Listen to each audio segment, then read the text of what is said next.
Hey everybody, Mo here, and in this video I'm going to be bringing you guys a guide on how to play Chroma Chronicles, a new card game created by BoxBox and a group of his friends.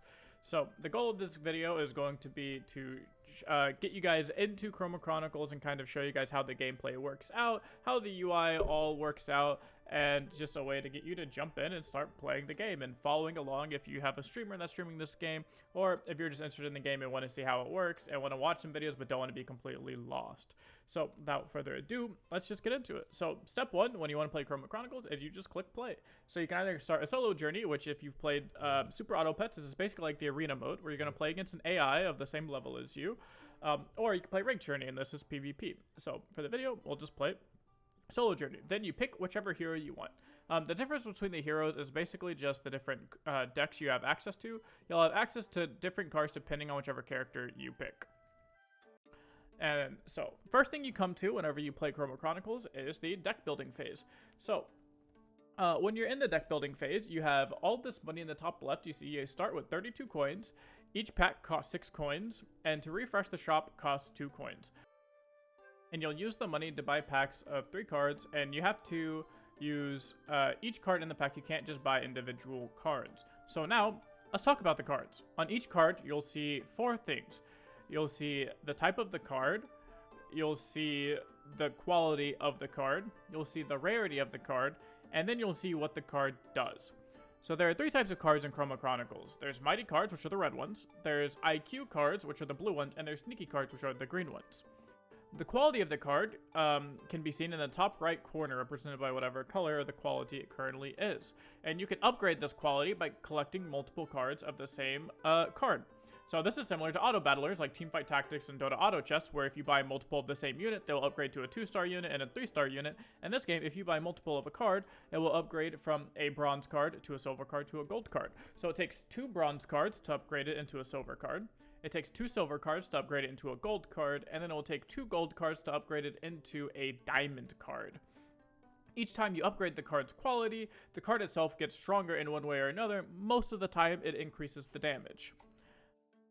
In the middle of the card, you'll see the rarity of the card. The rarities will range from 1-star to 3-star. You can think of these as a way to tell how strong a card is without even actually knowing what the card does. Kind of like, again, in other auto battlers, where you can tell that 5-cost units are probably just going to be generally stronger than a 1-cost unit. And this game, a 3-star card is just generally going to be more powerful than a 2-star card, which is going to be more powerful than a 1-star card. So, if you see a 3-star card or a 2-star card, you should probably consider buying that card over the 1-star cards just off of the general knowledge of quality and how strong they can be. And lastly, on the bottom of the card, you can see what the card actually does. So, you can read what the cards do, and there are over 60 cards currently in Chroma Chronicles, so I'm not going to go over every single card individually, but I highly recommend you play a few solo journeys to familiarize yourself with the different cards in the game. The only way to learn what each card does is to just play a lot and see the cards for yourselves and run into them. So, after you've run down all of your money to the point where you can't buy any more packs, your money and the current page you're on in deck building will carry over to the next stage. So if you have that 2 gold left over, don't feel like you have to refresh your shop, because that 2 gold will carry over into the next deck building portion. And if you like the page you're on currently, don't feel sad that you didn't get to buy off of it. Just feel happy that you know that, hey, next time I'm coming to build my deck, it's going to get really strong because I have a bunch of really good options. So now that you've bought the cards to go in your deck, let's actually build your deck. You can look at the top left, and it shows you how many cards you can actually put into your deck and how many equipment points you have available to you.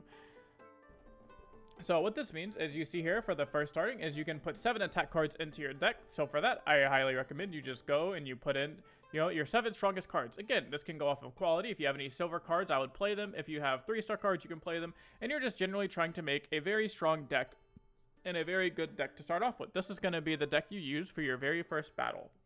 So now that you've equipped all of the cards you're ready to attack with, and your equipment cards, it's time to get into battle. I highly recommend, before you go into the battle, that you try and make your deck as evenly spread between the 3 different card types as possible, and that will become even more clear once we do finally jump into the battle section.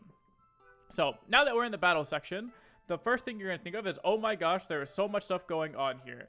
And while it does look kind of overwhelming, that's what I'm here for.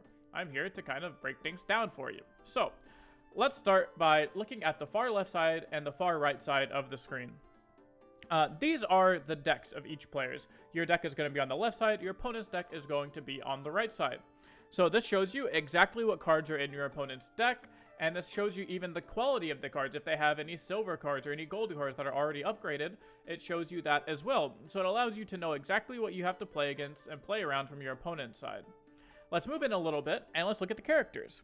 So these characters represent you and your opponent. It shows your current and maximum HP, and underneath that, it shows any type of stat bonuses that player has for their deck. So the red meaning that you have any type of stat bonuses for your mighty cards, your IQ cards, or your sneaky cards. Let's look at the top and bottom of the screens now, and these are the player's current hands. So your hand is going to be at the bottom. It has 4 cards in it at the start, and your opponent's hand is at the top, and it also has 4 cards, unknown cards in it at the top. And now let's look at the center of the screen where all of the action happens.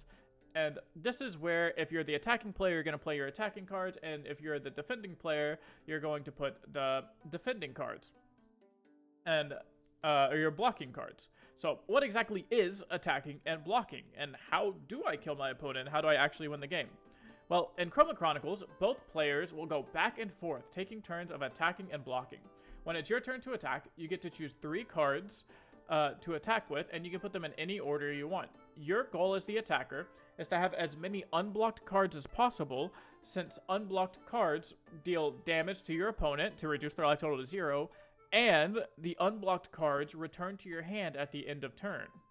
If your card does get blocked, however, it goes directly into the discard pile, and you'll now have 1 fewer cards in your hand for the future turns. So be careful with this, because if you get 2 or 3 of your cards blocked on your first turn of the game, you're going to be at a major disadvantage, because you're only going to start your second attack with 2 or 3 cards in your hand, whereas your opponent, if they have all unblocked cards, and you manage to not block any of them, they could start with somewhere at 5 to 6 cards on their second attack, which puts them at a very, very big advantage. There are plenty of strategies on how you should decide on how to block and attack, but that's for another video if you guys are interested in that. So right now, we're just going to continue with the basics of the game. This attacking and blocking dance will happen back and forth until either you or your opponent's HP hits 0, and the last player standing will win the round. After the round is over, you go back to the deck building portion, where you try to attempt to make your deck even stronger for the following rounds. You're completely allowed to edit your deck from round to round. So if a card didn't really work out for you in the first round, feel free to just kick that card to the curb, replace it with a better card or a more upgraded card or a stronger card that you may have just now drafted with your new money. Then after you spend all of your money, you start another round of attacking and blocking.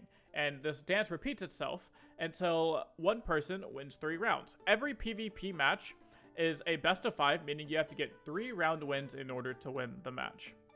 So that's basically it on how to get started playing Chroma Chronicles. If you have any other questions, feel free to put them down in the comments down below, and I'll make sure to answer them to try and get you as much information as possible. As well as if you want to watch more Chroma Chronicles gameplay, if that interests you, make sure to sub here to my YouTube channel, where I'll be posting daily Chroma content. And follow me on Twitch, link will be in the description below, where I'll be streaming almost every single day Chroma Chronicles to try to get as much content to you guys as possible. That's going to be it for this video, and I hope to see you guys on the Chroma ladder soon.